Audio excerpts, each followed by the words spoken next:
baby. She's so sweet. She's literally pooping in my hand. I'm telling you, this baby, all she does is eat, sleep, poop, poop, poop, poop, repeat. That's all she does. Hey guys, welcome back to my channel. So, you can see on the title, this is my birth story video. But, what birth story would be interesting without the baby that the birth story is about, right? So let me go get my little stinks and I will be right back. Dun, dun, dun, dun, na, this is my little stinks. This is Miss Avery James, and she is now 11 days old. Aw, stinks. Oh, they're so little and fragile. But this is her. This is my baby. I'm obsessed with her. She's so precious. Cutest feet in the world. She is 11 days old today. Pretty sure I already said that. But, yeah. She sleeps really good. She just loves kisses and snuggles and lovies. I'm pretty sure I annoy the crap out of her. So she is the chillest baby ever. And the funniest. She's absolutely hilarious. But just to refrain from this video being like 50 minutes long, let's get into it. My hair is crazy, but you know what? It's the mom life. Wife, mom, boss. If you guys caught my 39-week appointment vlog, I had my membranes swept. Later that night, which this was the 19th of February, which if you watched in my birth vlog, I did go into this, but I did lose my mucus plug. That was pretty cool, I guess, because it's still like one step closer to going into labor. You know, everybody's different. Some women don't go into labor right away. Sometimes like their mucus plug gets rebuilt back up and you know, they have to be induced. Not a big deal. So it's just a sign showing you your body is getting there. But I have no doubt in my mind that that was from the membrane sweep. So, I was having a little bit of contractions here and there, nothing crazy, nothing regular. So I was like, so the next day comes along and still no labor. Not that big of a deal. I'm pretty much just hanging out at the house doing my usual thing. And then I go to bed. Being 9 months pregnant, I'm sure most women know, when you're sleeping, if you don't have to get up to go to the bathroom all the time, you kind of pee a little bit in your sleep. It's not like a lot, even though I have peed a lot in my sleep, but it was kind of like a little dribble, or that's what it kind of did, was like a little dribble like every night almost. So my husband's alarm went off at 4:15 in the morning. When his alarms go off, it wakes me up too, obviously, not to keep me up, but I kind of roll over or whatever. So I rolled over to get more comfortable, and I felt that little dribble, and I was like, I just peed in my pants a little bit. But, I don't know, it still was like, because usually the little dribble is from me sleeping and I don't have control of it. So now that I was awake, not wide awake, but now that I was awake and I rolled over, I can control my bladder a little bit. And I didn't feel like I had to pee anyway. And then it started trickling out a little bit more. Still felt the same way though. And I was like, that's weird. So it's either I lost complete control of my bladder or my water just broke. I was like, let me just check. And I stood up and it literally felt like I had a gallon of water and just dumped it upside down. I was shocked. Like, I just stood there, and mind you, this is now at 4:16 probably, because my husband's alarm went off at 4:15. I rolled over and stood up. It could have been at 4:15 to be honest. But my husband was kind of getting up. He was still in bed. And when I stood up and it happened, I was like, oh my God. Like literally I kept doing that because the gush wasn't just one gush. It was kind of like bloop, bloop, bloop. And I was just like, And he was like, what? And if you watched our vlog from a while ago, how there was a rat in our house, which I will update on that, but he thought I had seen a rat. And I was like, my water just broke. And I was trying to book it out of the bedroom because we have carpet and I didn't want it all over the carpet. And I was trying to run to the bathroom because in our house it's small. Our house is configured really weird. And our bedroom is on the back side of the house, and then our bathroom's on the other side of the house. So I was trying to run to the bathroom, leaking fluid all over the place. This was literally like the movies, how it gushed out. And so this is my husband's first baby, so I'm thinking he's gonna be like, oh my god, oh my god, oh my god, we gotta go, we gotta go. So I'm in the bathroom and I'm shaking, chattering, like my teeth are chattering, and it is cold, but I don't think that was why. I think it was like the coldness and the nerves. I was just like literally doing that. And my husband comes around the corner and he's like, all right, well, let's start getting everything going and let's go. So calm. And I'm like, how many babies have you had? Because I'm the one that's freaking out and I've been here before, like, and you're chill. So I was like, you know what, I'm gonna take a shower because my first labor was 26 hours. And that stuff that comes out, it's not just water. Like, you kind of get some like weird, not chunky, but you get like some texture stuff coming out. So I was like, I'm gonna jump in the shower really quick because I don't know when the next shower I'm gonna have. So I jumped in the shower and then I got out and I was like, I'm gonna put on some makeup, pretty much exactly what I'm wearing now, just something that makes me look alive, but nothing crazy. Your water breaks before you leave, definitely put on one of those diapers that you have ready or the pads that you have ready for postpartum, because with every contraction and every move that the baby makes, you're going to leak more water.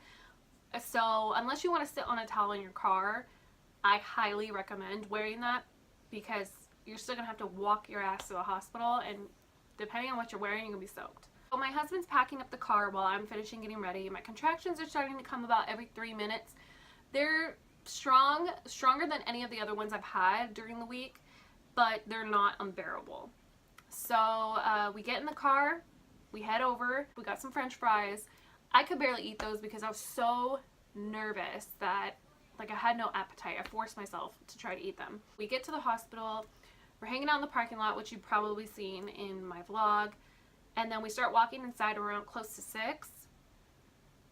And the minute I get out of the car, I just gush, like my water just broke all over again. So it was a good thing I was wearing that pad, but I soaked right through it. We go upstairs, go into triage, and she was like, I'm gonna check to make sure that your water actually broke, because if it did, it's, you know, your golden ticket to stay here, and if it didn't, you know, we're gonna have to send you home until you're in active labor, because this night they were very busy, I guess. So she goes to check and she's like, cough, and I cough and more comes out, and she's like, I don't even need to go in there to check, you could tell obviously your water broke. And she was like, okay, well, you're admitted immediately. And I was like, okay, cool. And she was like, I'm gonna go ahead and get your IV put in. So we were waiting and waiting, and then she put my IV in. So I know normally IVs go here, but if you can, try to ask for it here, because it's just like, it's so much better to have it out of the way, like somewhere where that's not moving constantly, you know. And plus, like, the skin is so delicate, I'm like, ugh. So I had it put in right here, but it's only if you have veins at work. Like, I have a massive vein that runs down my hand, so it worked out perfectly. So they did that, and then a doctor came in and she checked me, and I was at 4 centimeters. This was about 7 in the morning, I'm pretty sure. And they were like, okay, well, you're 4 centimeters right now. And at this point, I forgot to mention this, my contractions stopped, like literally stopped. They were coming every 3 minutes in the car, and they were strong and getting stronger and stronger. Completely tolerable though. I was just like, oof. But they completely stopped when I got to the hospital, like stage fright. So the doctor was like, all right, so what we're going to do is we're going to admit you, we're going to put you in a room when we have one. And then she was like, we're going to get you started on Pitocin. So I was like, okay, so you want to do the Pitocin like right now? And she was like, well, yeah, since your contractions have stopped, your water did break, we don't want you going that long with your water broken to risk infection. And I was like, okay. And she's like, also, we're not going to check you that often. Because your water broke, we don't want to risk infection, so we'll only check you when we feel necessary. Okay, cool for me. I'm like, that's fine, because, you know, when you check me, it's very uncomfortable anyway, so. They get my room ready, and they're like, if you want, just walk the halls a little bit until we can get your Pitocin in here. Cool. This is about 8 o'clock. I'm walking the halls. My husband goes to get my sister, and he comes and he's like, hey, the nurse needs you. So they give me the Pitocin, And that starts working almost immediately. I start getting contractions. They're very, very mellow, very tolerable to me. And the nurses come in and they're like, so what's your plan? Like, do you want an epidural? And I'm like, yes. And they're like, okay, well, just let us know when you're ready for it. And just keep in mind that it's going to take an hour to get it going. And I was like, okay, cool. So about 10 o'clock, my contractions start getting stronger. And it's not unbearable. It's just to the point to where if I'm talking, I'm like, hold on one second. And I'm just breathing through them. My husband's supporting me, rubbing my back. My midwife comes in to check on me. I tell her I'm feeling it a lot in my back. And she's like, so assertive. She was like, get up, get in that chair. If you feel it in your back, you need to be sitting down. And I was like, okay. And that's a tip for all you women who, if you don't know this, I didn't know it, but if you have really bad back labor, sit your ass in a chair, get out of that bed, because sitting in the chair almost relieved my back labor completely. I felt it in the front, obviously, but I almost didn't feel it in my back anymore. So I was sitting there for about an hour. So 11 o'clock comes around. My contractions are a little bit stronger. We ain't gonna lie. They weren't where I was like screaming or just like, like it wasn't that bad. I was still breathing, but I was also making noises when I was breathing. I was like, whoo, like that, and rocking back and forth. And nurses just kept coming in constantly and like asking me, are you sure you don't want your epidural? And if you looked at my contraction chart, those things were like, if this is the chart, this frame, they were just spiking off of it, spiking off the charts. And they kept coming in and they were like, are you sure you don't want your epidural? Because you're not benefiting by waiting. You might as well just get it. And I was like, I'm fine. Because this wasn't me just being proud or anything. This was literally like, I thought I was only like 5 or 6 centimeters dilated at this point. Mind you, they checked me at 7 in the morning and I was only 4. They haven't checked me since. So I didn't want to get it too early. And I did want to like experience a little bit of it, you know? And so at this point, I'm like, yeah, it's painful, but it's not bad. Like, I can seriously go through this for another couple of hours if it's going to be like this, you know? And my husband is like, babe, you don't know what can happen in an hour. Like, please just ask for it. It's going to take an hour to get it anyway. And the lady was like, seriously? Like, I would just ask for it. So at this point, I felt like I was just like throwing in the towel, giving up, being a wimp, because I don't consider myself as somebody who has a high pain tolerance. So I was like, fine, I'll get it. And the nurse was like, okay, I think that's a good decision. And she was like I said, it's going to take about an hour, so, you know, just breathe through them. Now it's about 11:45-ish, and they come in to give me my epidural. At this point, the contractions definitely kicked up a notch. They were painful, but like I said, I was breathing through them, I was doing okay. But I knew for a fact if I didn't ask for it when I did, I probably would have been dying for it within like a half an hour to 45 minutes. But at this point, like I said, the contractions were nowhere near the painful that you see in the movies at this point. And so I'm still thinking I'm 6, 7 centimeters. Not a big deal, right? So they give me my epidural and she leaves. And I feel my right side go numb. My left side, I could still feel everything completely normal, like as if the whole left side has nothing. And this is exactly what happened the last time I had a baby. So I was like, I was like, my left side, I can feel everything. And she was like, well, I need you completely numb so I can give you a catheter. And she's like, so let me know when it goes numb. So they turned me on my side because epidural works by gravity. So they were hoping it would kind of like push the drug down. I'm on my side for about 15 minutes, and for whatever reason, my contractions were probably just as strong as they were when she administered my epidural, but since my whole right side was numb, like the pain was just radiating on one side, and it was just like, it felt like somebody was stabbing me. And it's because it like isolated the pain to where I knew exactly where it was. It was the weirdest thing. It made the contractions so much worse. And I was like, this isn't working. Like, honestly, like 5-10 minutes goes by and the nurse is like, are you still not numb? And I was like, no, like you can see me freaking out, like breathing through these contractions. I'm not, like, it didn't work. So she's like, I need to call the anesthesiologist. So she calls the anesthesiologist. She comes in. She's like, okay, I'm gonna crank up some more of the stuff into your IV. And she's like, and it should help the epidural spread. Cool. She does it. She's like, sorry about that. Leaves. 15 minutes go by and I still am not numb. At this point, the isolation of that pain in that area was just like intense. At this point, like they realized, okay, it's not the fact that the drug isn't spreading properly, it's just the epidural isn't in properly. We need to do another one. And I'm like, great. So the nurse can see I'm in pain and she's like, okay. She's like, I can give you an IV drug and it'll help take the edge off while you're waiting. And I was like, give it. And to begin with, in my mind, I didn't want any IV like drugs like that, like morphine or whatever, because I heard they make you very groggy for when you give birth, you're like out of it. And I didn't want that experience. But you know what? When you are in pain, everything goes out the window. So I was like, give it to me. Give it to me. And so I'm laying on my side, and because my contractions are bad and also my whole right side is numb, I can't move my leg at all. And so the anesthesiologist comes in and she's like, we're going to do this with you laying down. And I was like, is it dangerous? And she was like, I can do it laying down. I can do it sitting up. It's fine. Just try to sit still. When your contractions are spiking off the charts and it's an isolated pain like that, like, oh my God, girl, you telling me to sit still?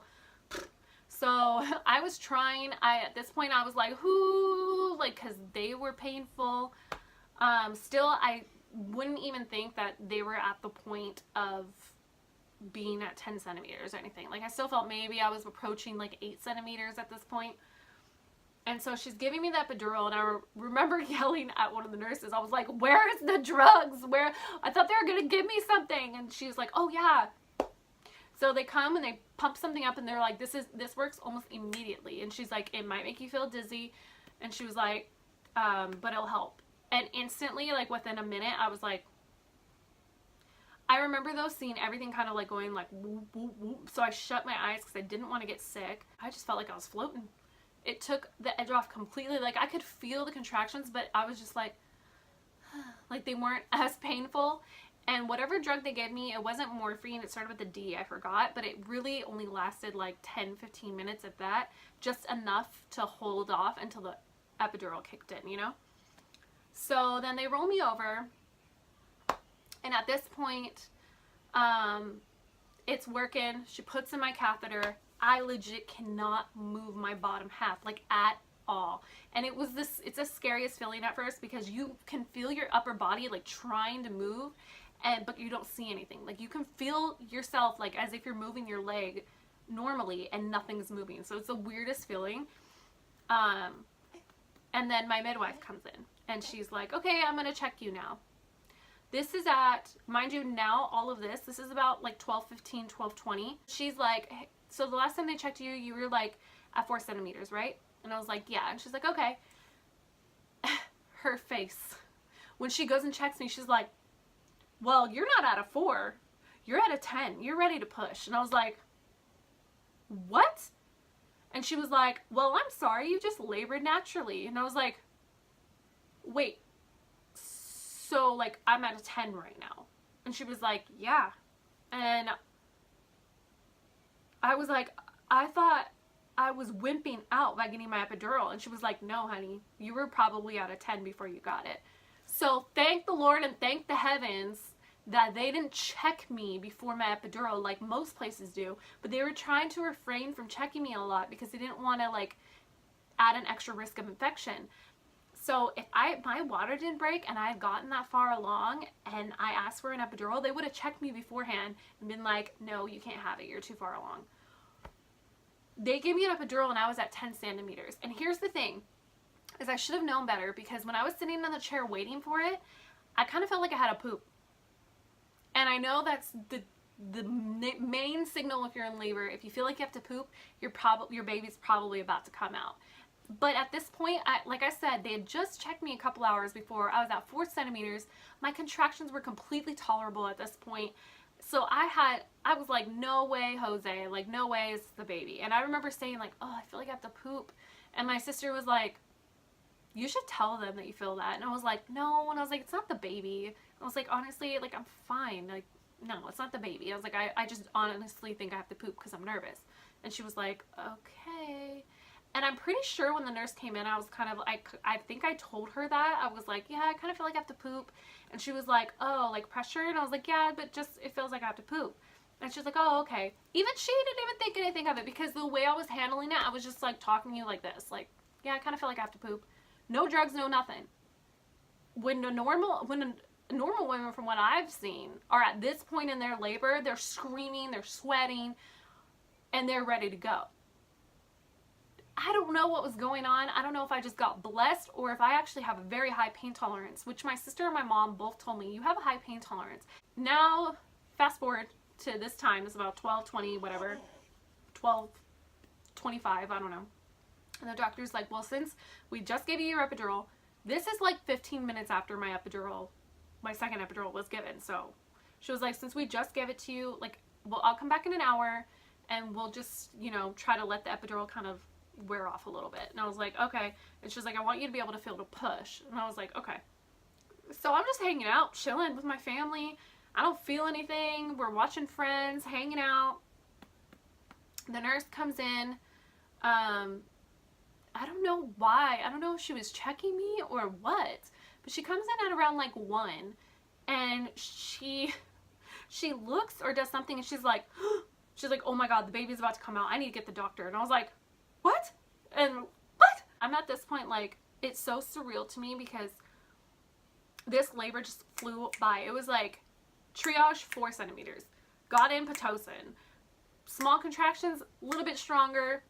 Epidural, ready to push. Like, it was just bam, bam, bam, bam, bam. Like, there was no length of time where I was like waiting to dilate or waiting for this. Like, it all was just back to back to back to back.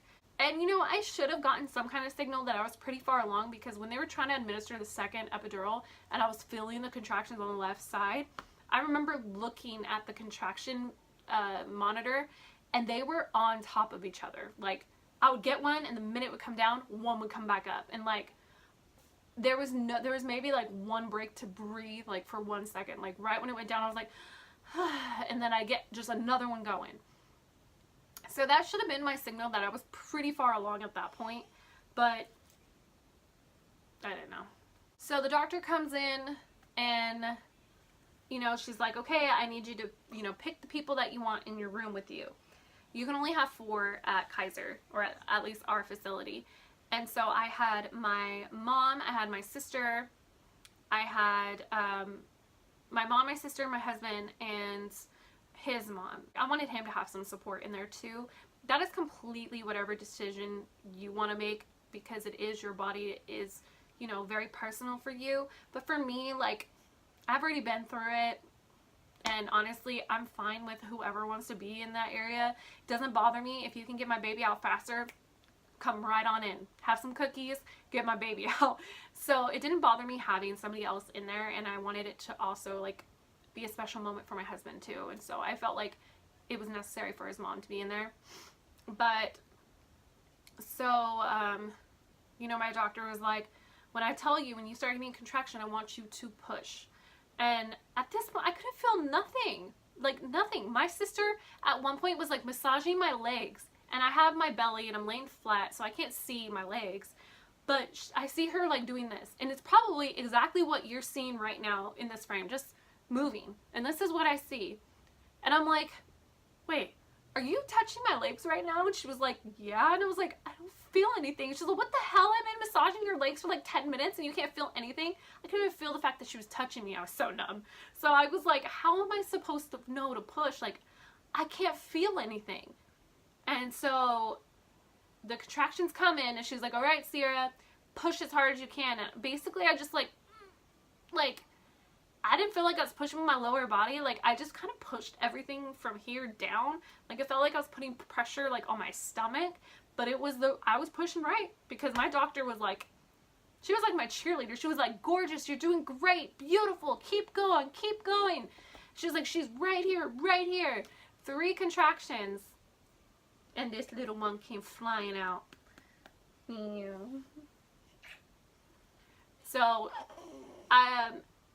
by this, the doctor had came in around like 1 1:15 to get me to start pushing, and Avery was born at 1:33. And so, easy peasy, I didn't feel anything. I know you guys kind of saw a clip. I don't know why it looks so grainy. My mother-in-law took it on her iPhone, and on my phone when I watch it, it's clear, but when I put it into that video, it was really grainy, and I apologize. My last birth, I didn't tear at all. This one, I did. I only had like a little tear. I only needed 1 stitch. So, yeah, she stitched me up, and honestly, I was on my way. They were just waiting for my legs to kind of get the feeling back so I can go into a different room. I was waiting in my delivery room for like 2 hours for my legs to come back, and they still didn't fully. They had to get a gurney and have my dad, my husband, literally lift me and try to place me on there. And my upper half was like crawling. Like, I don't know if you've seen movies, like those zombie movies where like the body's cut in half and the thing is still like crawling. That's what I felt like. I felt like I was like crawling. And that is pretty much it.